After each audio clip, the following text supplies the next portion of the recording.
Атабыздын жарым хандыгын ушул кембагалга берип коюп, өзүбүз эмне кылабыз, муну өлтүрүп салалы деп сүйлөштү. Жигиттин жанына жакын келишип, аңчылыкта жүрүп аттарыбыз чаалыкты, барып сугарып келчи дешти. Бекжандын оюнда эч жамандыгы жок.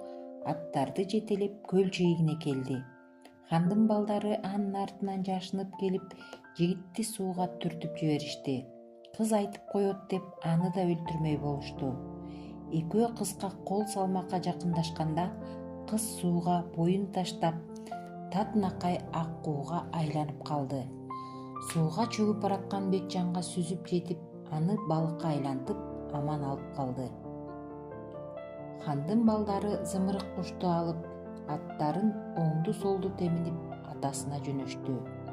Атасы жанынан артык көргөн кушунун кайра колуна тийгенине сүйүнүп, алыс жуук элди чакырып, күркүрөтүп чоң той берди да, 2 уулун 2 шаар башчылыгына дайындады.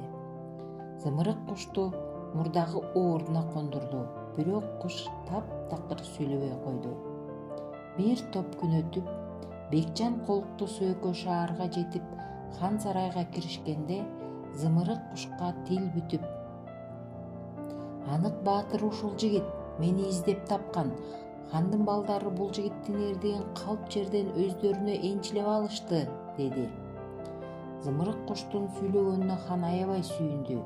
Анан Бекжанды чакырып, эмне болгонун сурады эле, жигит башынан өткөн окуялардын баардыгын калтырбай айтып берди. Зымырык кушту таап келген хандын балдары эмес, кедейдин уулу экендигин даңазалаган кабар шаарга желдей тез тарады. Хан өзүнүн сөзүнө туруп, акыйкаттыкты калыбына келтирип, Бекжанга хандыгынын жарымын берди. Ал эми ич күйдүү жалганчылар сыйдан куру калышты. Зымырык куш болсо, ошондон бери күнү бүгүнгө чейин боло турган нерселерди алдын ала мурдагыдан да тагайтып, айткандарынын баары туура келип, хандын урматына бөлөнүп жүрөт экен. Ошентип балдар, чындыкты эч ким түбөлүк жашыра албайт экен. Кыңыр иш 40 жылда билинет деген макалды уктуңар беле балдар?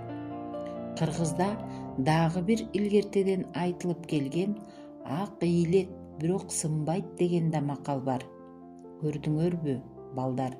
Силер да ар дайым бирөөлөргө жардам берип, чынчыл болгула.